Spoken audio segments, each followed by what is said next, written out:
This episode of Access to the Arts has been made possible through the support of First Bank Richmond, with 8 locations in Wayne County to serve you. First Bank Richmond and you, doing great things together. Hi, I'm Eric. Welcome to this month's Access to the Arts. In a little while, we'll find out some information about the new music director for the Richmond Symphony Orchestra.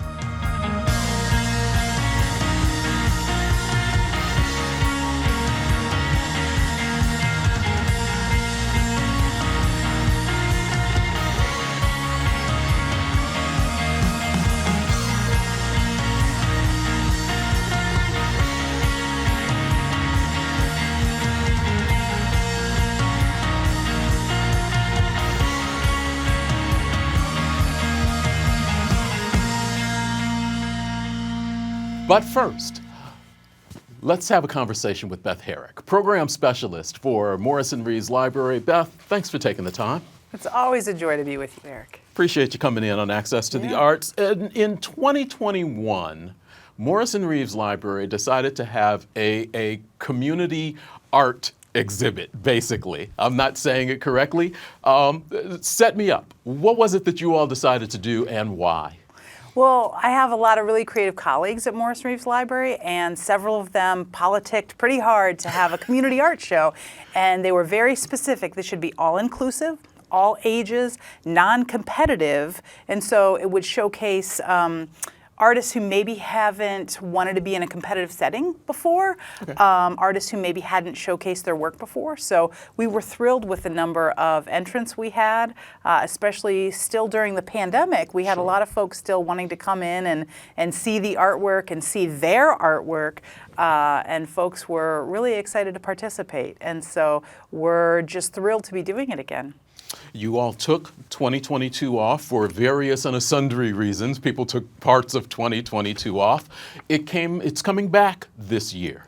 What are you expecting? What are you hoping for? Yes, well, folks who were paying attention and a part of our first year's work in 2021 knew that there was a bit more of a virtual component. So we had online submissions as well as the in-person to accommodate a variety of participation levels during the COVID heavier phase. And now we're entering a different phase where we're focused a little bit more on in-person. And so we're actually going to have an art reception. We'll have a grand opening for the art show. And we weren't able to do that in 20. We really wanted to do that. We had one planned, but we just couldn't quite figure out how everyone would feel safe. And that's important to us at the library, to be a safe and welcoming place. So that's part of what you can expect with the grand opening of the art show on April 26th. And we invite all the community to come and be a part of that. Before we get to the grand opening on the 26th, you have to get the artwork in. Yes. So let's go through a few of the details. What are the breakdowns? Who can actually enter and in what categories? Yeah, so we have a lot of space for two-dimensional art. And we do ask that pieces come with wire hangings so that we can install the work in the way that the artist would expect it to be installed. Okay. And so it can be painting, it can be pencil, it can be any kind of two-dimensional work. We have limited space for three-dimensional. We like to have those kept in a locked case that's a viewing display case with this beautiful glass display case we have. So we do ask for folks interested in 3D submissions to contact me, and they can do that by phone at 765-966-8291 and ask for Beth, or they can email me. They can find all that information online. And then I can talk them through that process because we want to involve that art, especially we had some beautiful sculptural submissions last time and some fiber work as well. So yeah, it's really neat to see the diversity of submissions. So we expect that again. We just want to make sure that we can lay every piece out and every piece has enough space to be properly showcased. Okay. So yeah, and we do ask that the artwork is relatively recent, made in the last 3 years, just so that it's kind of still fresh with the community. creation, I guess. Yeah. You all are trying to do this. You all are trying to include as many people as possible. Youth as well as adults can participate? Yes, it's all age. We will break down the youth versus adult age range and teen age range in there. And then we have a special highlight for our new first-time participants. So if someone's never showcased their work before, we want to celebrate that. And so we just have a special label that we say this is first-time artists showcasing their work, and that's really fun. We don't give out prizes. We celebrate all the various creative art forms that come in. Okay, so they are youth, teen, adults, and newbies, you all are calling them. They can do 2D or 3D art, and Yes. this will actually begin airing on the 6th. We're recording this ahead of time, but there's plenty of time. Once they let you know, how much time do they have to actually get you the piece? So the pieces then come to us on April 19th, and once someone applies to register, then we'll be in contact with them about specific drop-off date for their artwork, because we want to make sure it's secure and safe. And then the art exhibit is ready to go on April 26th. It starts on the 26th. It goes for a while. You all are does. actually going to showcase this art for a We're while. going to celebrate this for a while. We just had so much foot traffic last time that we figured we should extend it a little bit. And so we go all the way through June 3rd. Nice. Yeah. What haven't I asked you that you really want people to know about this show? Because this is the first one that's really, really open. The first one was a bit more virtual, you mentioned. This one's really, really open. What do you want people to know? The stories that we got most inspired by were, a mom or a grandmother who said, my child is an artist, but they've never had a place to showcase their work. And so it doesn't have to be a mom or a grandma. Maybe you're a friend of someone who's got beautiful work, but they've just not quite gotten over the hump of submitting their work somewhere. We're a safe place. We're going to showcase it. We do ask that the artwork is family friendly, because we're a public institution and we want all ages to feel welcome in our environment. So if you've got a friend who noodles around and has a creative mind, but maybe he's been a little shy, please, please, please encourage them to submit. We'd love for them to participate, especially, again, we honor the new folks and we honor the returning veterans as well. We're happy for both. The artwork that you've been seeing as you've been listening to some of this conversation and watching this conversation is actually from the first year, where you all had some very interesting entries. We did. We had such a range. It was just phenomenal to see the talent in the community. All right. Someone who wants to do that, how do they connect with you again? They can contact me. I'm Beth Harrick, and they can call me at 765-966-8291, or they can email me at bharrick, that's BHARRICK, at mrlinfo, info like information.org. All right. The Morrisson Reeves Library Community Art Show. Beth, thanks for the time. Thank you so much, Eric.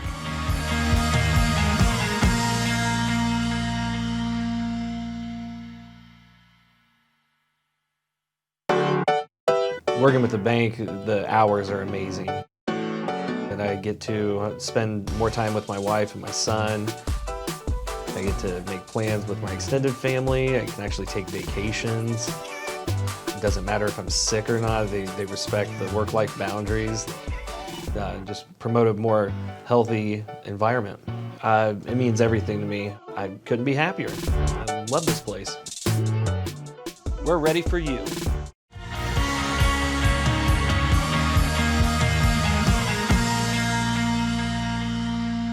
Welcome back to Access to the Arts. I have sitting with me a very happy Monica Koechlein, Executive Director of the Richmond Symphony Orchestra. Monica, let me start by saying congratulations. Thank you. Thank you, and whew. You have gotten to the end of one of the longest job interviews I have ever seen. It really was, it was like a political thing. I mean, it started and it went on forever. It went on forever. I knew it was going to be a long process. I knew the board, the search team had our backs in the staff, but I knew it was going to be just a tremendous amount of work, and not just with the search, but just with holding an organization together for a really long time. But boy, someone said to me, and I think that's so true, the process illuminated so many opportunities, and that I didn't expect. Let's go there. For the Richmond Symphony Orchestra, you all have not had to pick a new musical director in 25 years. Yes. So this is the process you said that most orchestras go through They to do. pick one. You all had to dig deep because you were looking for someone to carry you all forward. What did you learn about yourselves? What is it that you all wanted that brought you to Andres Lepera, hopefully I came close to pronouncing his name, You did. as your new musical director? Oh gosh, it was such a process, and I think that it wasn't a moment until he was on stage that I was like, I think that's him.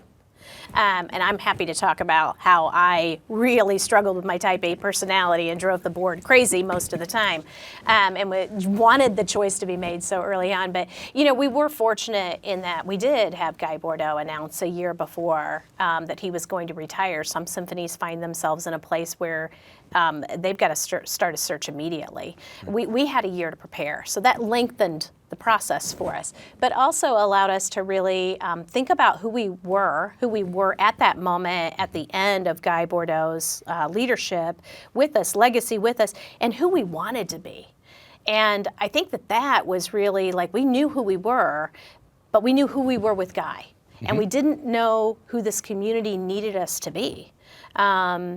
And I think that opened up a lot of opportunity for the board to start thinking about, what does Richmond need us to be? Not who do we want to be? What do they need us to be? And how do we make that switch? And we hadn't asked ourselves those questions in so long. So it created a lot of really good dialogue early on. We had a lot of applicants, 53. I didn't, the majority of the search team, I think there were 11 of us, and 2 of us were musicians and 1 a personnel manager. Not a single board member nor myself know what it's like to sit behind a baton, and whether that person is easy to follow, whether that person has a good feed on, I guess, just on the interpretation of the music. And so we set our musicians to get early on. We didn't touch the 53 applicants. We let our musicians make the first round. Wow. And we had videotape of them conducting, which carried heavy weight. We had examples of programming that they had put together. We had a couple of letters of reference, and we had their bios. And that's really what we had. We hadn't met them, we hadn't talked to them. And our musicians went to work, and we asked the musicians to come back with, 12 or 15 names that they felt like we could do a little more research on. And the musicians came back with 9. And they said, that's your 9. These are 9 that we think fit the bill for what's best for the Richmond Symphony. And we had to trust each other, right? Because what they're looking at is what they wanted, and yet the board is responsible for looking at the strategic vision. But we had to trust the musicians. If we brought people that they didn't want to play for, we were wasting our time. And so we had 9. We did a couple of Zoom interviews with both. We rated them, and the search team was really collective in this 5. And I think one thing that we really said about when we looked at the 9 is we said, which ones are similar to each other and which ones are different? Because we wanted 5 different choices, and not 5 of the exact same choices and just picking from the best of what that is, because we didn't know what we didn't know. Sure. And in each one, I saw something and I said, I want that. That's what I want Richmond Symphony to be, or that's a piece of what I want Richmond Symphony to have. And that was part of my neurotic behavior. I remember Luke walked off the stage and I said to anybody I knew, that's my guy. That's my guy. He's mine. And they were like, okay, let's be patient.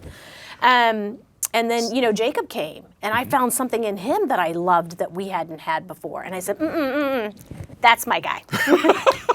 And I did the same thing with Wesley. And when Matthew left, I said, that would have been my guy, because he, of course, Matthew had withdrawn himself from the competition.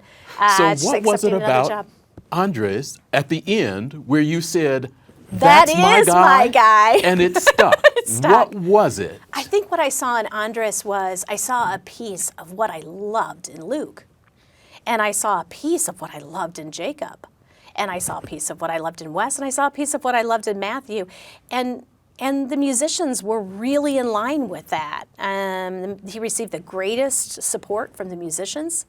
He received tremendous support from the audience. And he received the greatest vote of confidence from the board. It was just check, check, check.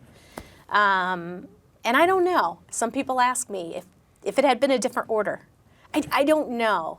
But I couldn't be more excited about who Andres is as a person, who he's going to be as a teammate, and who he's going to be for this community. What is it that the community can expect to see with him? And this may be an unfair question, Yeah, but I'm going sure. to throw it out there Go ahead. anyway, that they haven't seen in the past 25 years? I think we're going to see a lot more variety. I think that, Andres is, of the five that we had, probably the one with the least experience about putting together a season. But he's up for the challenge. That's not it. And I think that's what I love. It's going to be something really fresh and something really unique. He's going to be working with a budget for the first time. He's going to be getting to know our audience. And I think, for me, I think the audience has to be eager and excited and open to new ideas, but also just really patient. Because Andres isn't going to come to town and immediately just begin. He's got work to do, a lot of work to do. We usually have a season put together by the end of January and approved by the board, and we're marketing it. He hasn't picked the repertoire for September yet. He doesn't have any guest artists, and he doesn't know what he's playing. But we left the stage with enough momentum and we were very open in the process that I think people do understand that what we're going to see next season is going to be magic. And we're going to build on that magic that we experienced this season. It's just been a roller coaster. It's been delightful, and it's been low. But in the end, I would have been so jealous of anybody sitting in my position because I'm that type of person, right? I wanted it. I loved it. I don't want to do it again anytime soon. But Hopefully you won't. Loved it, but I loved every bit of it. We are about out of time because we need to go to something, but I'm going to go back to a question I asked earlier. What is it that the symphony feels like they need to be for the community that they haven't been? Because you all asked yourselves that question. You know, I think we need to figure out, we need to know what we're for, and we need to be for the community. There's been this switch of, this is our programming, come and visit us if you want. And if you like it, come and see it. And there needs to be this switch of, we have something that you want, and we need you to trust us, that we're in a relationship with you and we want to hear you. I think opening up those lines of communication and having lots of feedback was one of the big wins this year because it broke down that plexiglass that sat between the conductor and the musicians. And for me, I want to continue that dialogue. What did people love about this season? And we're going to be doing some phone calls to people. There's some subscribers that came back after years, some new subscribers, some subscribers that have been with us for 25 years. What was it about this season that you loved? And let's make sure we continue some of that. Okay. Congratulations on this. Thank you. I know this has been an ordeal. Plus, you all have your special event coming up before the end of the month. So, We're going to be on that too. yes, indeed. We're going to take off and turn this over to Jeff Carter, who is president of the Richmond Symphony Orchestra Board. A little bit earlier, he had a conversation with Andres Lepera that was put out on social media. Here's a piece of that, and then we're actually going to see a little bit of Andres as he was conducting the Richmond Symphony Orchestra on Access to the Arts on Whitewater Community Television's WETV Channel 20. So as we begin, tell me about your love of music. When did it start, and what are some of your great influences? Well, Jeff, thank you so much for having me here. Loving music is something that I grew up with somehow in Colombia. I started to realize that music brings this joy to people.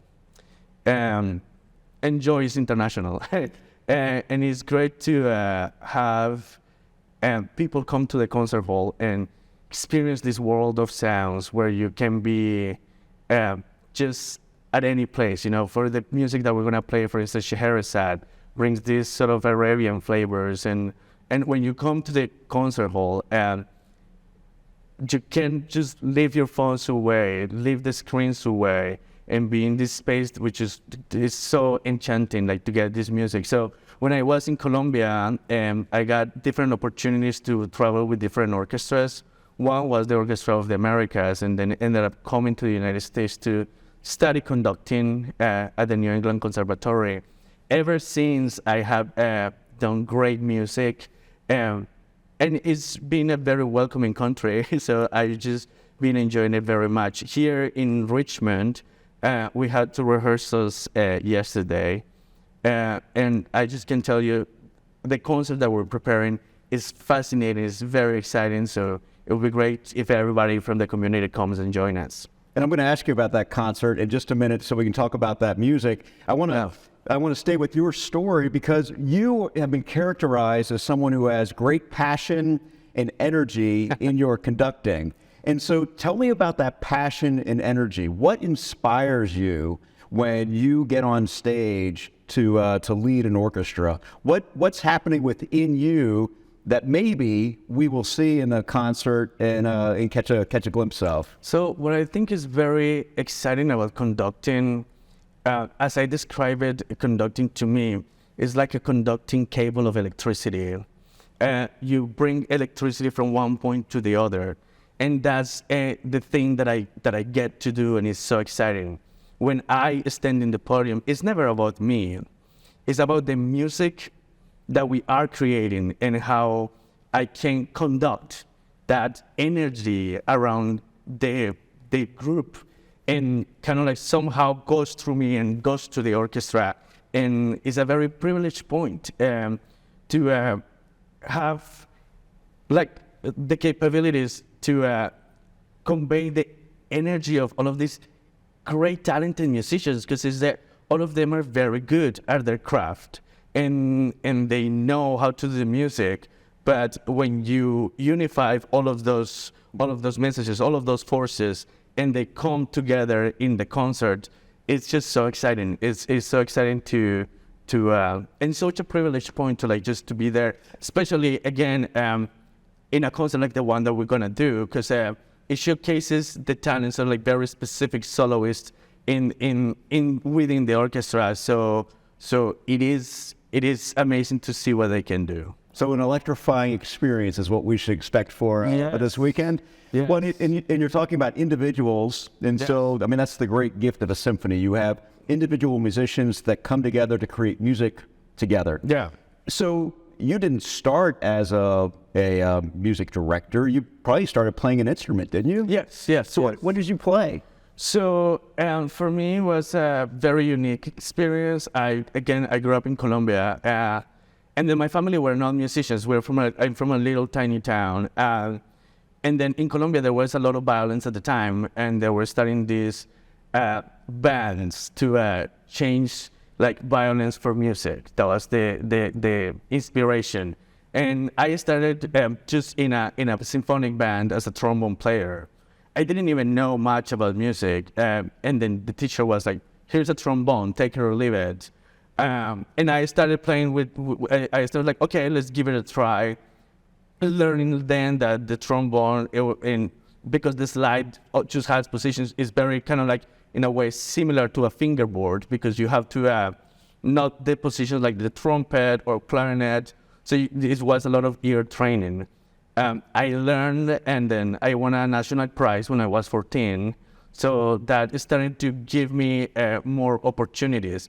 But again, for growing up as a trombone player, I play in jazz groups, salsa groups, merengue groups, in every type of thing, and started then going in the journey of orchestral music. So it was not right from the get-go. I started being as a professional trombone player, but then I was like, I'm really intrigued about the strings. I want to learn more. And then I started learning viola, my string instrument. And I wanted to kind of like know, like, what are the capabilities of a group of talented people bringing this one message together. Because, you know, as single people, we can do a lot, but when you do it as a community, it's so much more impactful. And then learning from the orchestra per se, because you have to have so many things. Like in an orchestra, you have to contribute in the general, but you also have to contribute in as a soloist. And you have to shine as a soloist, but also have to be the cushion for somebody else to shine. So it brings a lot of real life experiences that are important to me. And these, together with the great experiences that I've had, and I just never imagined all of this happening. Again, my family is not musicians, and even to my parents, we're very close, and they're like, how do you end up going into this journey? But yeah, I think it's connecting with this amazing universal quality that music has. If you see even in the orchestra, people from many different backgrounds, from different ages, different instruments, different approaches to a lot of things.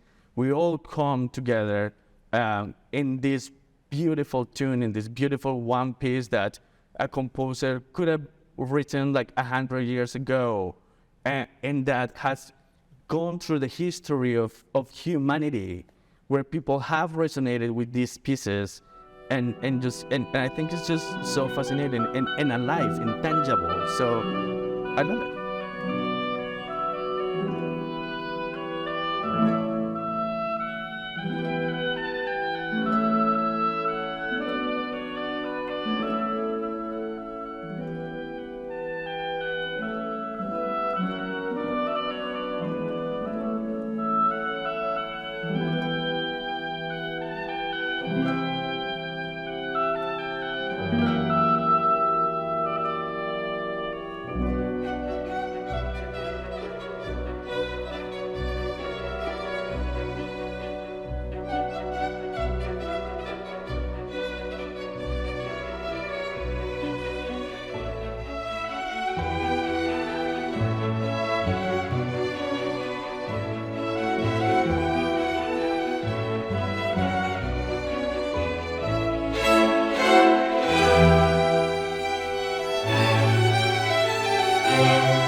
Thanks for watching Access to the Arts. As always, I wish you well.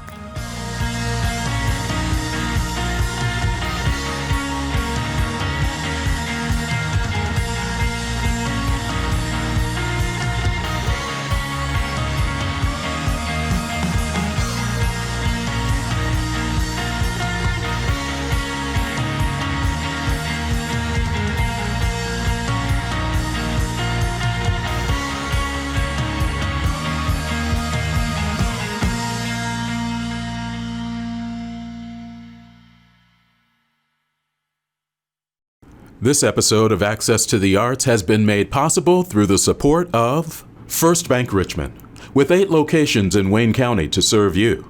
First Bank Richmond and you, doing great things together.